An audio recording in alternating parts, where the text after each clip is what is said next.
My name is Max Nikolsky. I live in New York and study architecture. My life is quite ordinary and peaceful. In the morning, I attend lectures at the university where I study building design. After classes, I often stay in the library or student lounges, working on drawings and projects. My life is not full of adventures or incredible events, but I enjoy its calm rhythm. I appreciate simple joys, such as morning coffee, warm sunshine in the park, and time spent with loved ones. I like what I do, and I look forward to what the future holds. However, everything changed one day when my professor asked me to help him with a task that led me to the old, abandoned house of his deceased friend.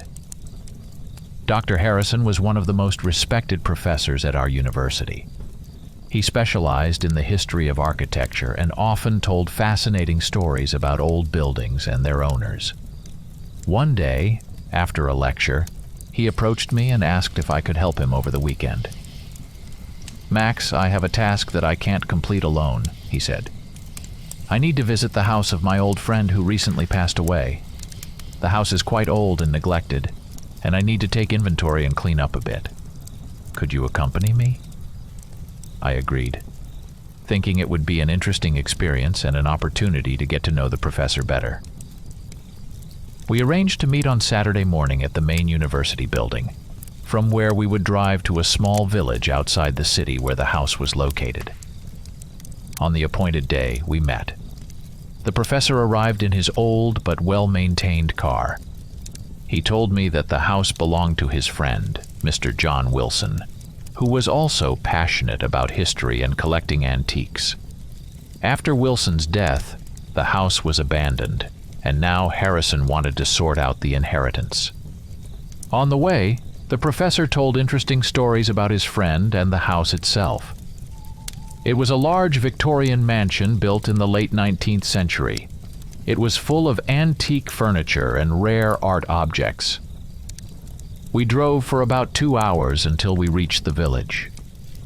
The house stood on the outskirts, surrounded by a dense forest. From the road, its majestic but neglected appearance was already noticeable. We parked by the porch.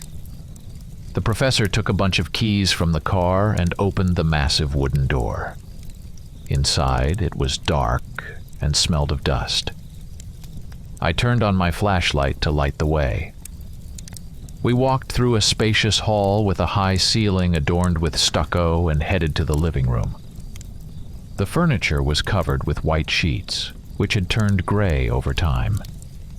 In the corner stood a large fireplace, and above it hung a painting depicting an old ship in a storm. "Let's start with the living room," said the professor. "We need to remove the sheets, dust off, and inventory everything here."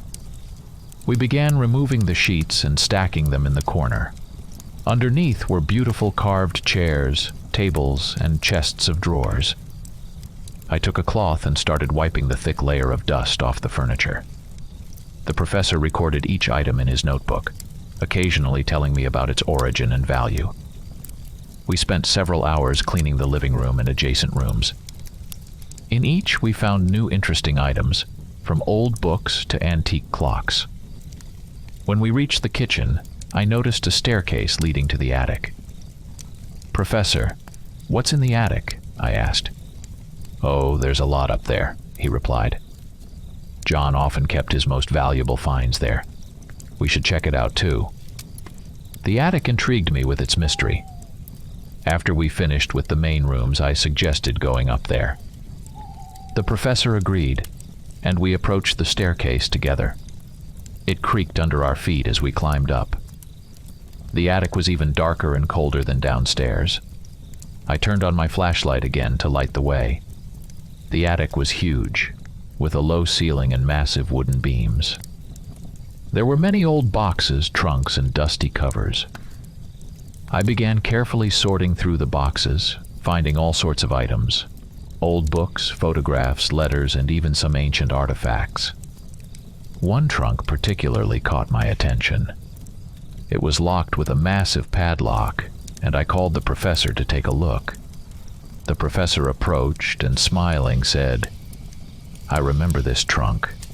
John always said it held something special. Let's try to open it." We searched for the key for a long time but couldn't find it among the items in the attic. Then the professor suggested trying to pick the lock. With some effort, we managed to do it.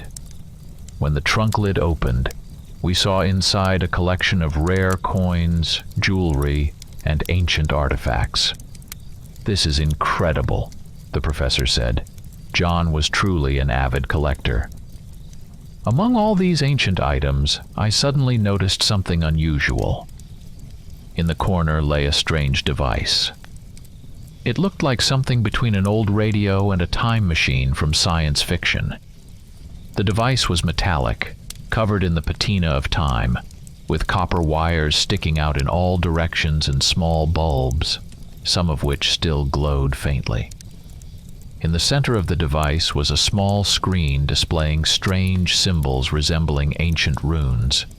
I called the professor to take a look.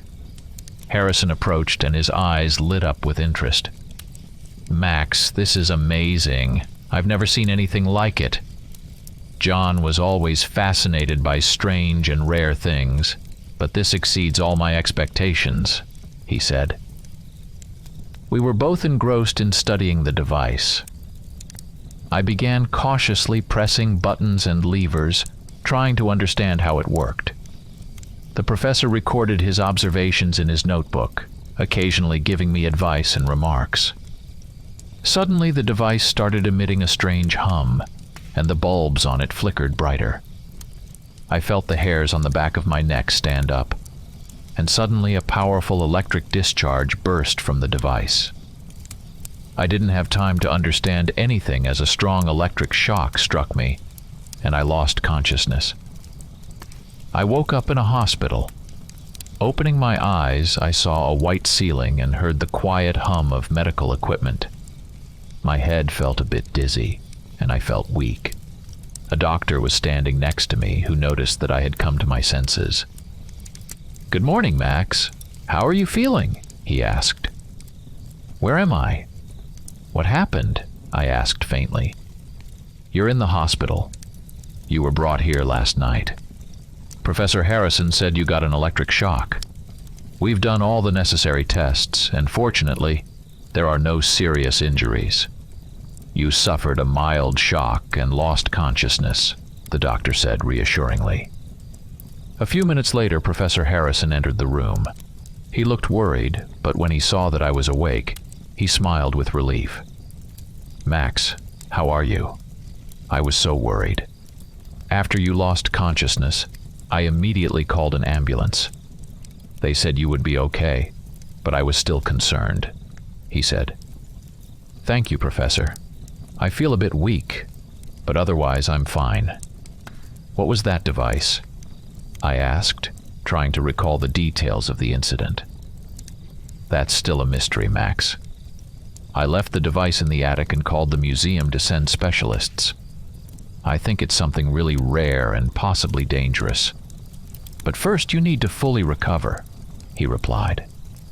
The doctor approached us and said that I could stay in the hospital for a few more hours for observation. After being discharged, I returned home.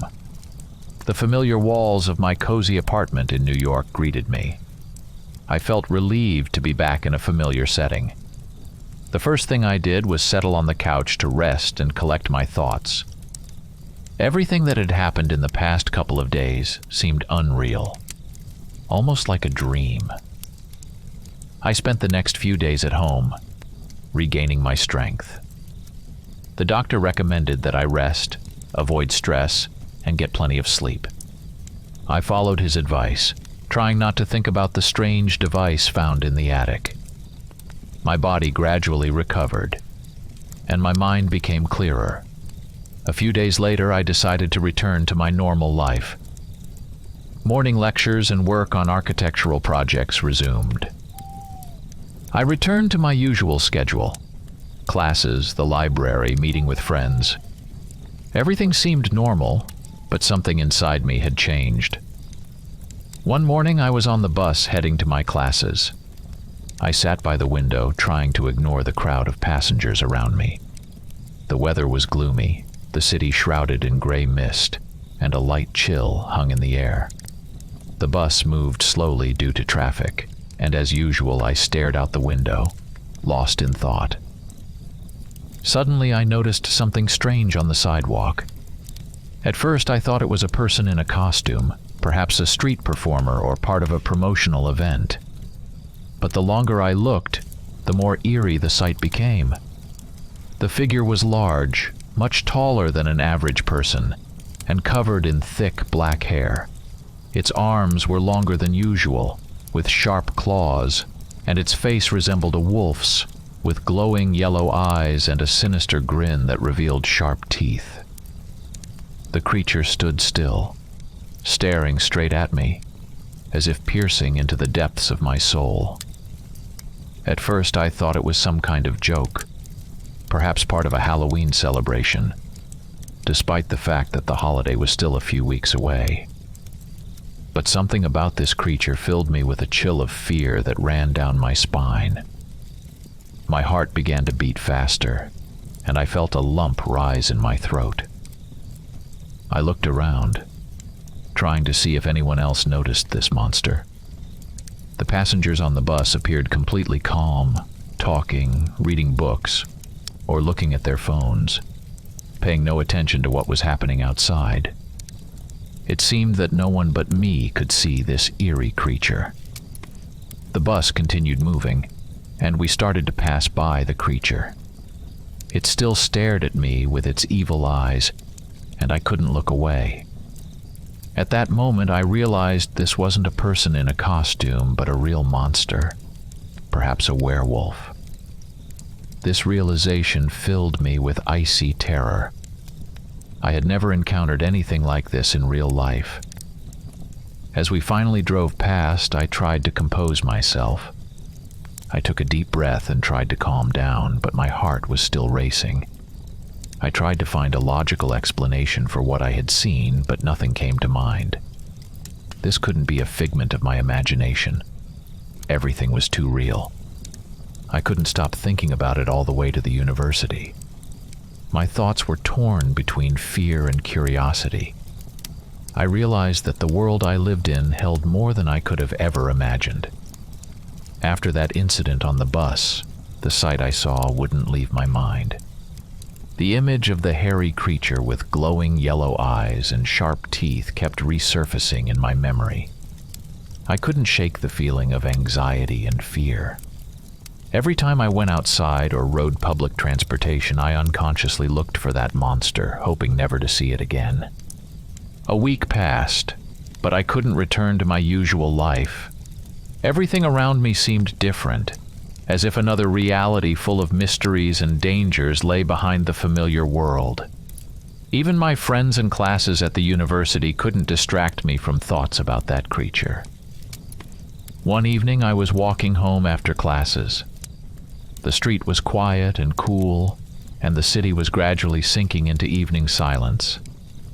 I was trudging along the sidewalk, lost in my thoughts, when I suddenly felt that same chill of fear I had felt on the bus. I stopped and looked around, my heart beating faster. A few meters away, standing under a dim streetlight, I saw that same creature. It was him, the same hairy wolfman I had seen from the bus window.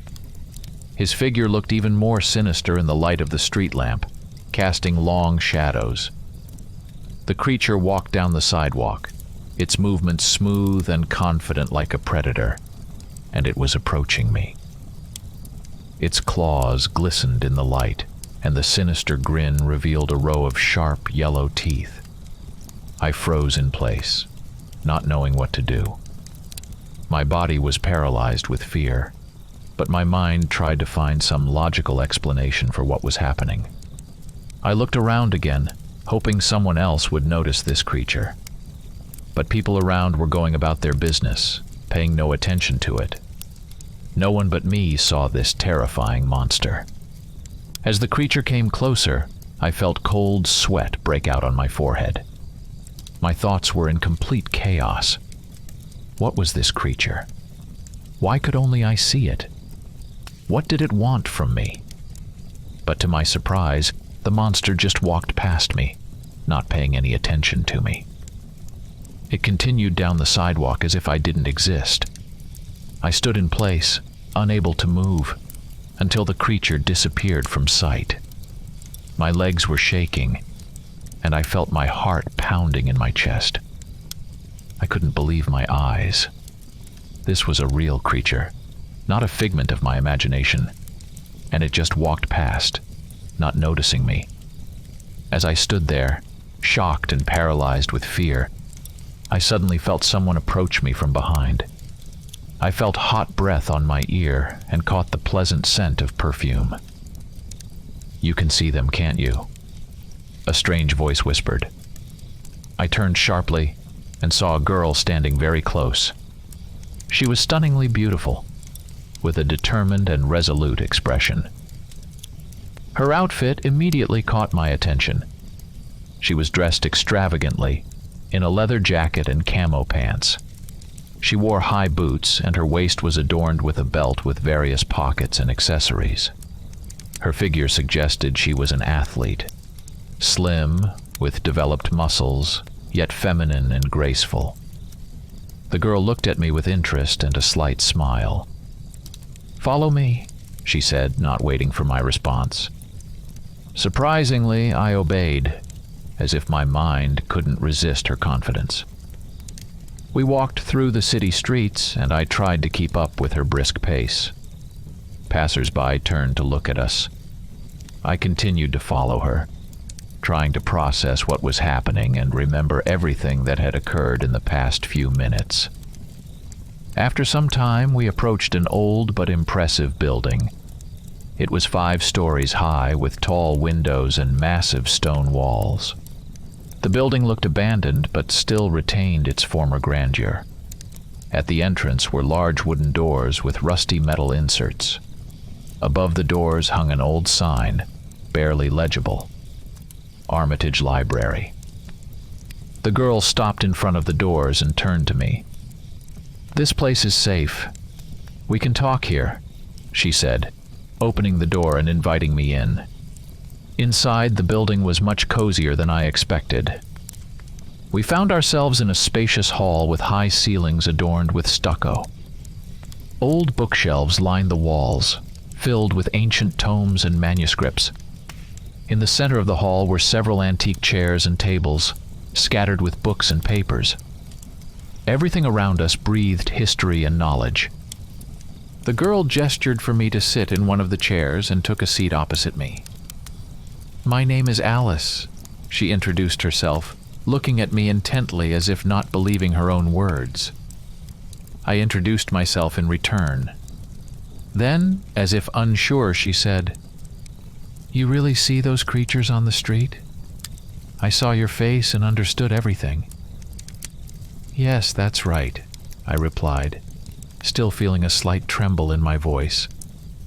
"I saw that creature on the bus a week ago and today on the street. It looked like something out of a nightmare." Alice leaned forward, her face becoming serious. "Max, do you understand what this means? The fact that you can see them is an incredibly rare ability. We hunters train for years to learn to recognize their signs, but you can see them exactly as they are." "Hunters?" I asked. "You hunt them?" "Yes," she nodded. "I work for an organization that identifies and eliminates these creatures. They live among people, hiding under normal appearances, and pose a huge threat. Our biggest problem is identifying them, recognizing who they really are. Your ability is something incredible." I felt chills run down my spine. "But why me? Why can I see them?" Alice sighed and leaned back in her chair. "That's what we need to find out." She then got up and walked to an old cabinet against the wall. She opened it and took out a thick folder labeled Classified. Sitting back in her chair, she placed the folder on the table and began to explain. "These creatures appeared hundreds of years ago," she began. "The history of their origin is shrouded in mystery, But one thing is certain. They live among us, hiding under the guise of ordinary people. Their true forms are the stuff of nightmares, monsters from ancient legends. They hunt us, humans, and many missing persons are their victims. She opened the folder and began flipping through pages full of photographs, reports, and newspaper clippings. "Here's a case from 1987, she said, showing me one of the pages. In the small town of Woodbury, Minnesota, an entire family disappeared. Parents, John and Margaret Rivers, and their children, Sarah and Thomas. One night they just vanished. The police found no signs of a struggle or any clues. But our organization, after examining the place, found evidence of these creatures' presence. Strange tracks and remnants of their energy.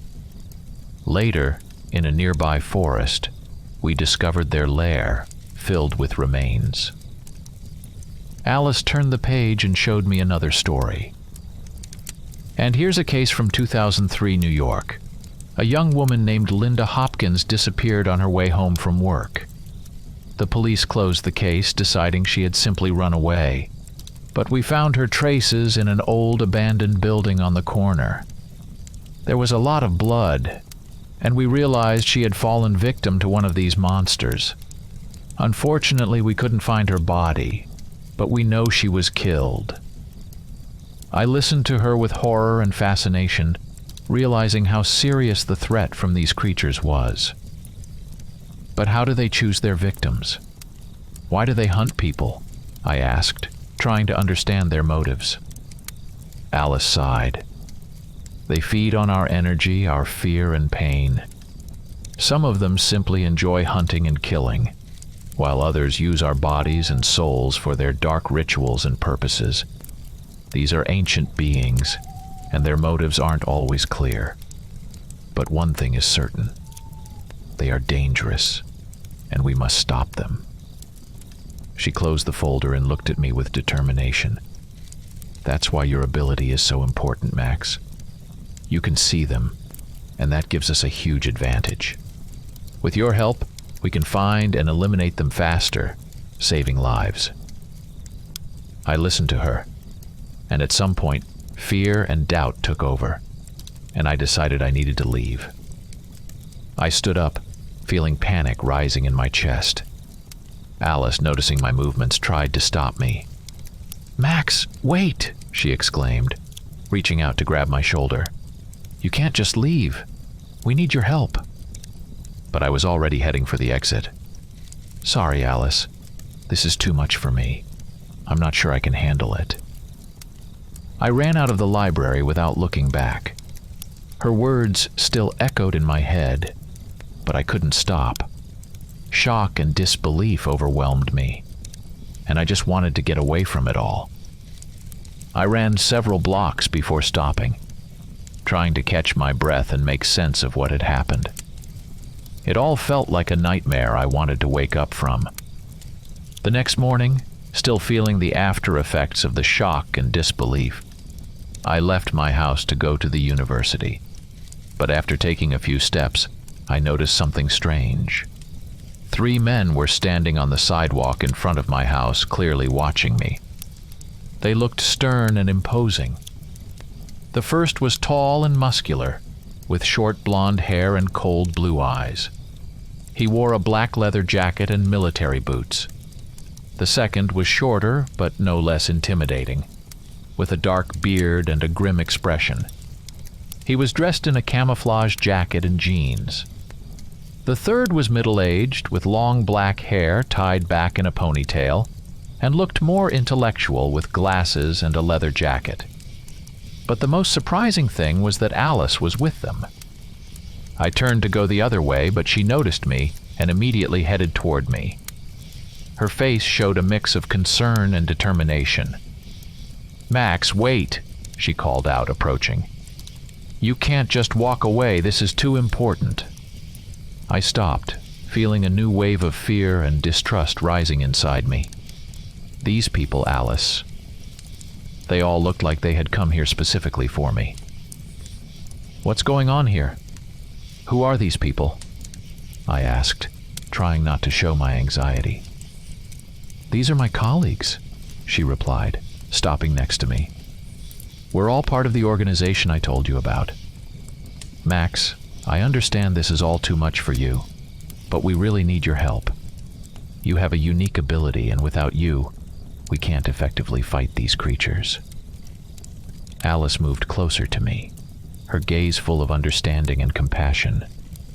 Max, I understand that you're scared, she said softly. I'm not asking you to risk your life. All I need is for you to hear me out. Can you just give me a chance to explain everything? I hesitated, feeling fear and doubt battling inside me. But her sincerity and persistence made me think. Finally, I nodded. Okay, I agreed. I'll listen to you. Alice smiled with relief. Thank you, Max. Let's go. We have a place where we can talk more calmly. We all headed to a nearby parked car. It was a large, dark-colored SUV that looked quite imposing. Alice and the three men got inside, and I followed them, feeling a bit anxious. The car started moving, and we drove out of the city. I tried not to show my fear, but thoughts swirled in my head about where they were taking me and what awaited me. We drove for about half an hour until we reached a narrow road leading through a dense forest. Suddenly, a high fence topped with barbed wire appeared before us. The gates opened, and we drove onto the grounds of an abandoned factory. The vehicle passed through a wide courtyard filled with remnants of old equipment and overgrown with tall grass, and stopped in front of a massive hangar. We got out of the car, and Alice gestured for me to follow her. The hangar was huge, its metal walls towering above us, and the gates were wide enough to let a truck through. We entered, and I was stunned by what I saw. Inside, the hangar had been converted into a fully operational base. This place was clearly in use and well maintained. Rows of metal shelves lined the walls, filled with crates, containers, and equipment. In the center of the space was a command post with a large table covered in maps and documents. Several computers and monitors displayed various data and video feeds. In one corner of the hangar was a training area with targets, mannequins, and other sporting equipment. In another corner was a laboratory with analysis and research equipment. People in tactical clothing bustled about, busy with their tasks. Alice led me to the command post and offered me a seat. This is our base, Max. Here we coordinate our actions, train, and study everything related to these creatures. She pointed to one of the men who had followed us. This is Jack, our tactical operations specialist. Jack, tall and muscular, nodded at me in greeting. And this is Mark, our analyst, she continued, pointing to the man with the dark beard. And finally, this is Sam, our medical expert, Alice concluded, indicating the man in glasses. I looked around, still trying to process everything that was happening. Why did you bring me here? I asked, feeling my anxiety gradually turning into interest. Alice looked at me. Max, you don't need to fight. Your job will be to identify the targets. Leave the rest to us. One of the guys, Mark, looked at me and said, But first, we need to test your ability. I thought that if all I needed to do was identify the targets, it was quite acceptable. I nodded in agreement. How did you get this ability? Alice asked, her voice calm but curious. I told her about the device I found in Professor Harrison's house and that it was still there. She nodded, contemplating what I had said. We'll need to examine that device later, she said. It might be the key to understanding your ability. Then they gave me a bulletproof vest, which I put on under my clothes. It was lightweight, but still added a sense of security. They also gave me an earpiece and a small transmitter, communication tools so I could stay in contact with the team. After that, we all got back into the SUV and headed to the city. I sat in the back seat, trying to make sense of everything that was happening. Soon we found ourselves on one of the main streets, filled with people going about their business. The evening sun was setting, casting golden hues over the city. We drove slowly down the street, and I looked out the windows trying to spot a target. The people around looked ordinary, and nothing seemed suspicious. Hours passed, but I still couldn't find any signs of the creatures. Skepticism in the eyes of Mark and Jack was becoming more apparent. They exchanged glances, clearly doubting my abilities. But just as it started to get dark, I suddenly saw it. The creature was standing by a lamppost as if waiting for someone. It looked exactly the same as before. Tall, hairy, with glowing yellow eyes and a sinister grin. My heart began to race, but I tried to stay calm. "There," I whispered, pointing toward the creature. "I see it." The team sprang into action immediately. Alice gave orders and we got out of the car, trying not to attract attention. The creature started moving and we followed, trying not to lose sight of it. It walked quickly but confidently, and it seemed that no one around noticed its true nature. We pursued it through several blocks until it turned into a narrow alley. I felt the tension rising. Alice and the guys walked beside me, their faces focused and determined. "Max, stay back," Alice said firmly. "You've done your part. Now it's our turn." I nodded, staying a bit behind so as not to interfere. The creature picked up speed, realizing it was being followed, but the team was ready. They efficiently surrounded the alley, spreading out on both sides. Jack and Mark took positions ahead. Sam stayed slightly behind, covering the rear, and Alice directed the operation from the center. I stayed close to her, trying not to get in the way and observing what was happening. The creature began to realize it had been tracked. It growled, and its eyes gleamed in the dark, reflecting the streetlights. The hair on its body stood on end, and its claws began to dig into the asphalt, preparing for an attack. The team was armed with special tools and weapons designed to fight these creatures. Jack had a large caliber rifle with silver bullets intended for maximum damage to the target.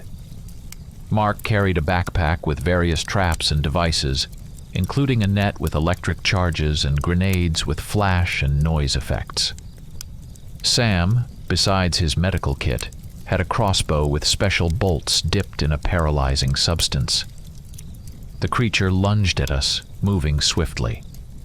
Jack opened fire, his rifle emitting quiet but powerful shots. The silver bullets embedded into the creature's body, making it roar in pain. But it didn't stop it completely. Mark threw the electric net forward. It unfolded in the air and landed on the creature, closing the circuit and paralyzing it for a few seconds. The creature thrashed in agony, trying to free itself from the net, but the electric charges held it. "Go, Sam!" Alice shouted. Sam fired his crossbow, and the bolt hit the creature right in the chest. The paralyzing substance began to work instantly, slowing the monster's movements and sapping its strength. The creature roared even louder, its eyes darting around, finally realizing it couldn't escape. Alice approached, her face showing determination and focus. She raised her gun and aimed at the creature's head. Several shots followed, each precise and lethal. The creature collapsed to the ground, its body twitching for a few moments before becoming still. We all stood there, breathing heavily, realizing the battle was over.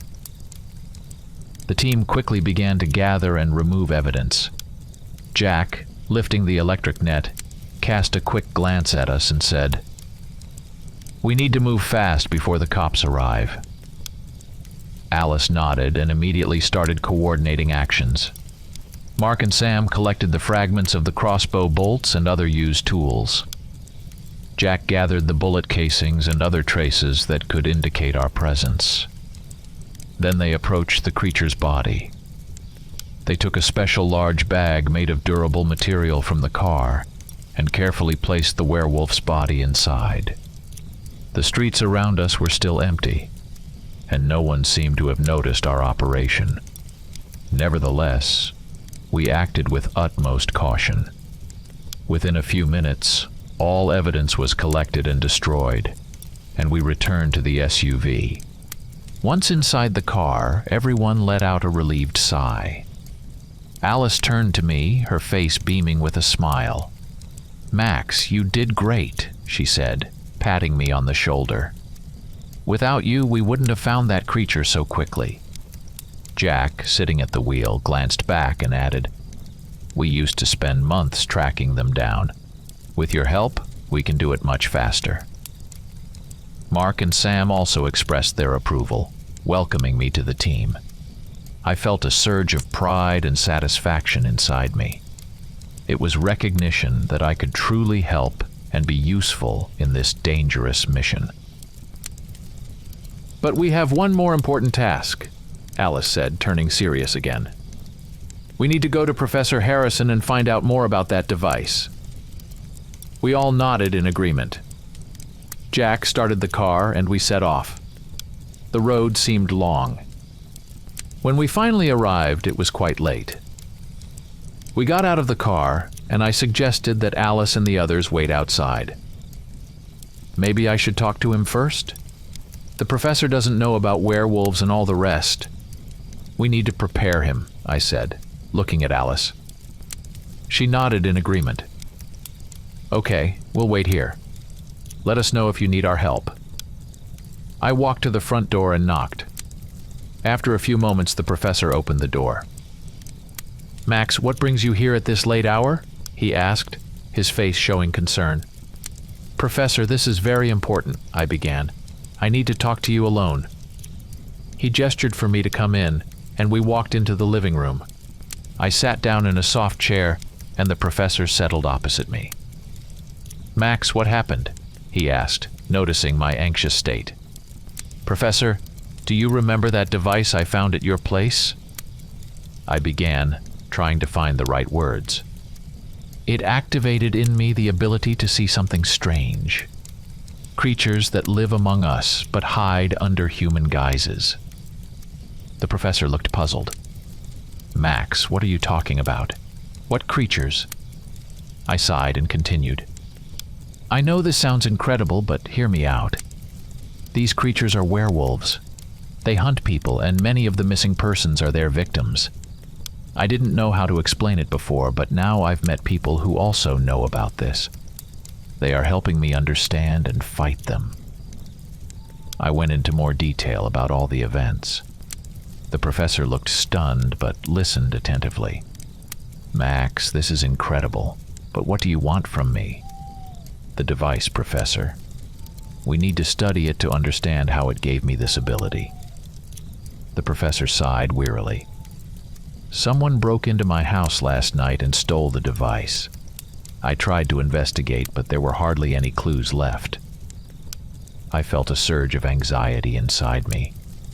Who could have done this? Why do they need the device? The professor shook his head. "I don't know." I was shocked by what I heard, but I gathered my thoughts and thanked the professor for his help. We exchanged a few more words, and I headed for the exit.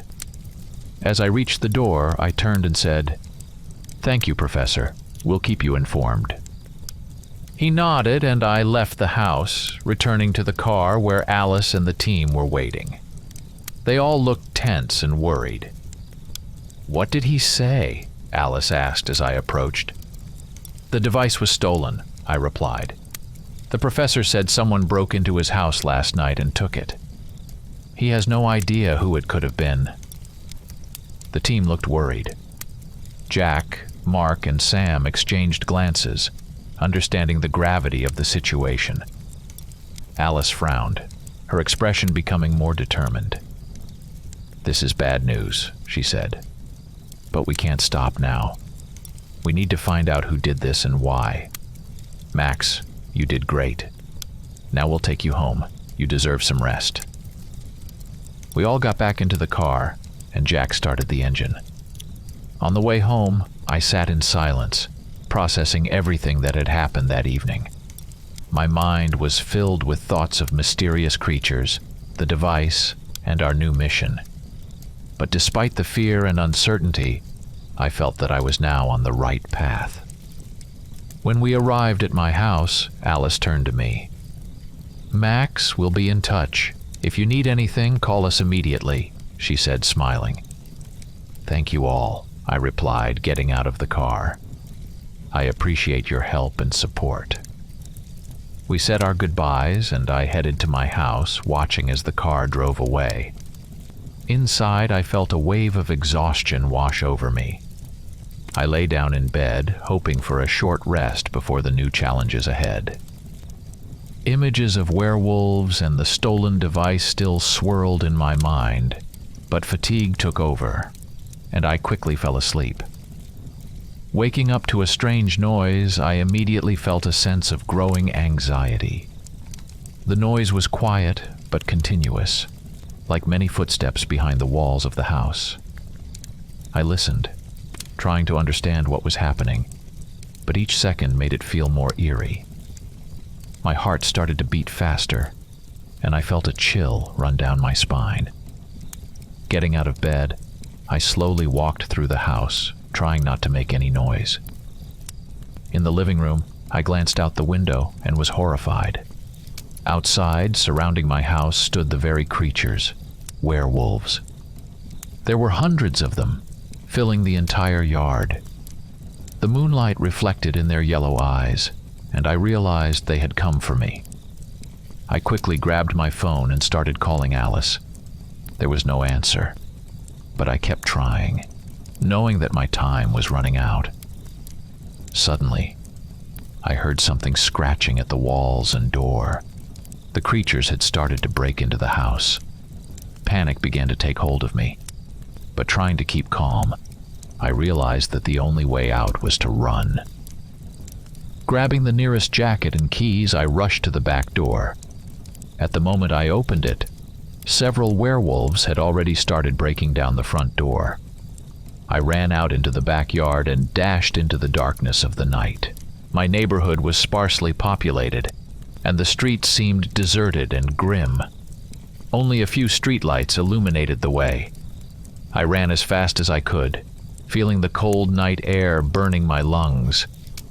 The werewolves were on my tail, their menacing growls and the sound of their footsteps echoing behind me. I turned a corner, trying to find shelter or a safe place, but with each moment looking back, I saw that the creatures were not falling behind. There were too many of them, and they weren't going to stop. I picked up the pace, overcoming fatigue and fear, trying to find a path to safety. My mind was filled with thoughts of how to warn Alice and the others. I needed to find a safe place where I could hide and wait for help. Suddenly, my phone rang. It was Alice. "Max, what's happening? You called?" Her voice sounded worried. "They're here, Alice. They've surrounded my house. There are hundreds of them and they're chasing me," I shouted, continuing to run. "Hang in there, we're coming to you. Find shelter, we'll be there soon," she replied, and the line went dead. Running through the deserted streets of my neighborhood, I tried to find a safe place to hide from the creatures chasing me. Seeing dense bushes ahead, I decided to cut through them, hoping it would help me shake off the pursuit. But suddenly, as soon as I entered the thick vegetation, I felt a strong blow to my head and lost consciousness.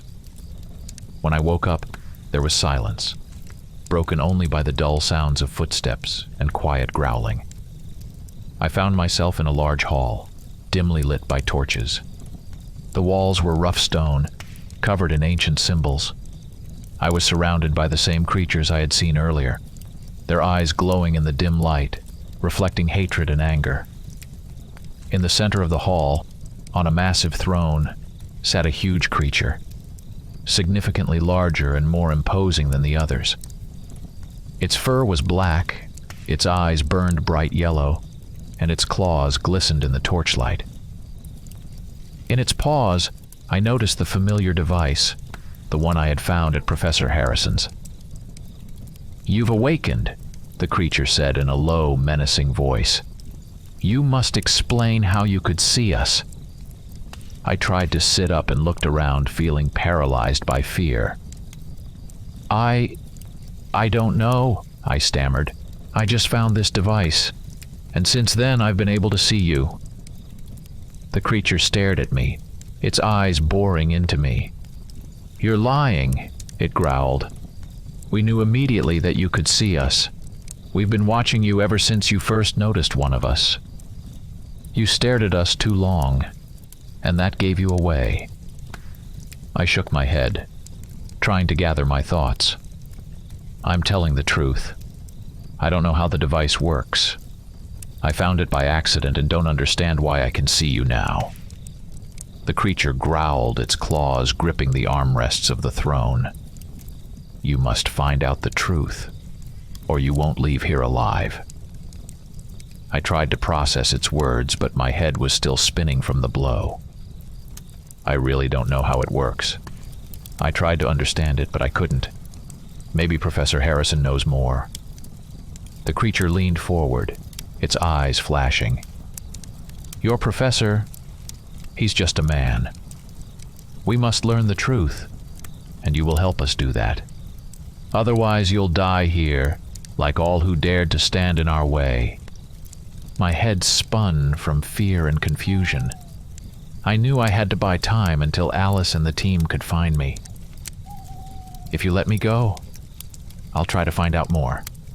I'll contact the professor and try to figure out how the device works." The creature leaned forward, its eyes flashing with anger. "You dare to bargain with us? We'll kill you if we don't get answers." Suddenly, the hall's silence was shattered by the deafening sound of gunfire. A firefight erupted from all corners of the hall, filling the air with screams and sounds of combat. I dropped to the floor, trying to find cover. At that moment, I realized that help had arrived. The hunters had stormed the hall. Alice and her team acted quickly and professionally. Jack, Mark, and Sam opened fire, shooting at the werewolves with silver bullets and skillfully moving between cover. The hall turned into chaos.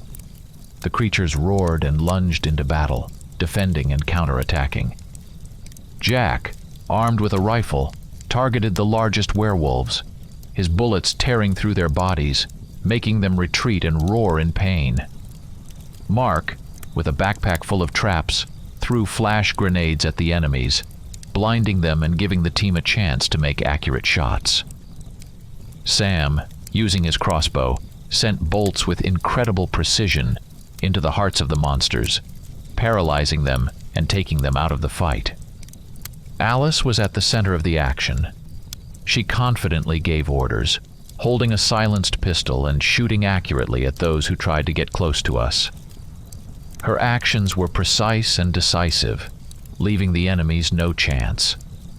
I tried to hide behind one of the large columns, avoiding the crossfire.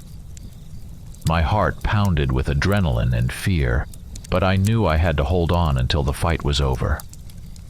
Several werewolves rushed toward me, but were immediately met with fire from the hunters. Jack and Sam covered me, preventing the enemies from getting close.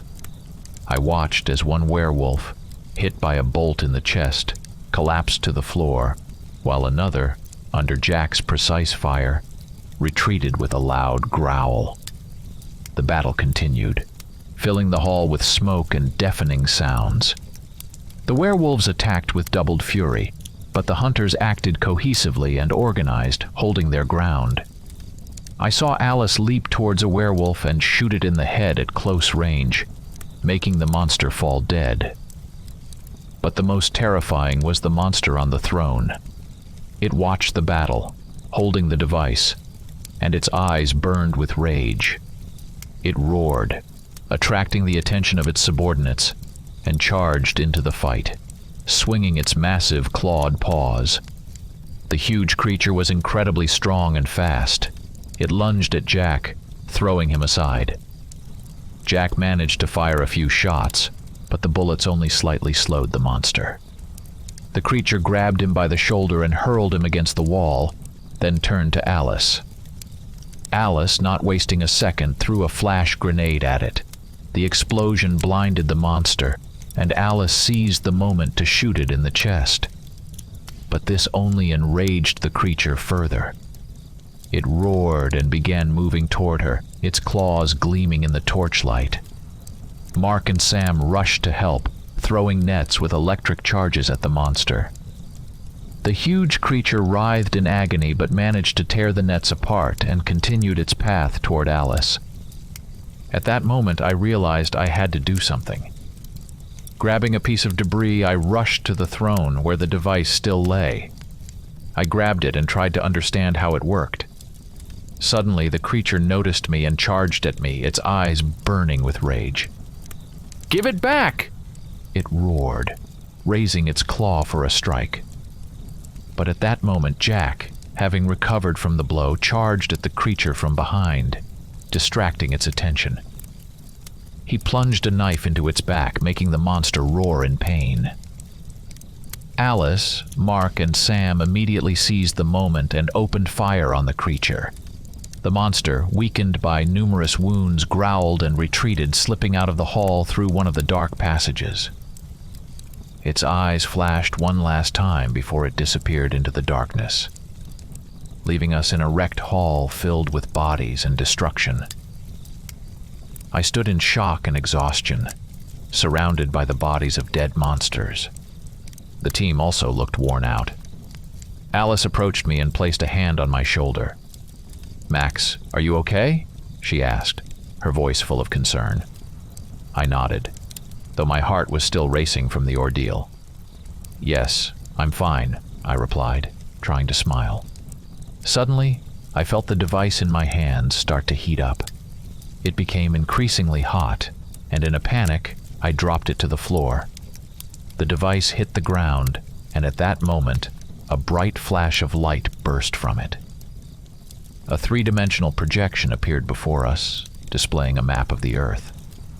Red dots began to appear on the map, spreading like something sinister, covering the entire surface like a plague.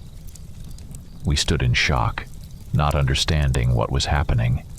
The projection zoomed in, and where the red dots were, millions of werewolves began to appear. They filled the map like a giant army ready for invasion. We watched in horror and confusion, trying to comprehend what this meant. "What is this?" Mark whispered, his voice trembling with fear. Suddenly we heard a terrifying roar emanating from the projection. The sound was so powerful and eerie that it made us all step back several paces. The projection flickered and went out, leaving us in complete darkness. "What was that?" Sam asked, looking around. Alice picked up the device and carefully examined it. "It looks like it was a signal. Maybe a warning or something else." I collapsed to the floor in exhaustion. Damn. What else do we have to face? I just want to go home and rest properly. But it seemed that wouldn't happen anytime soon, as we heard numerous roars coming from the corridor. Reinforcements for the creatures had arrived.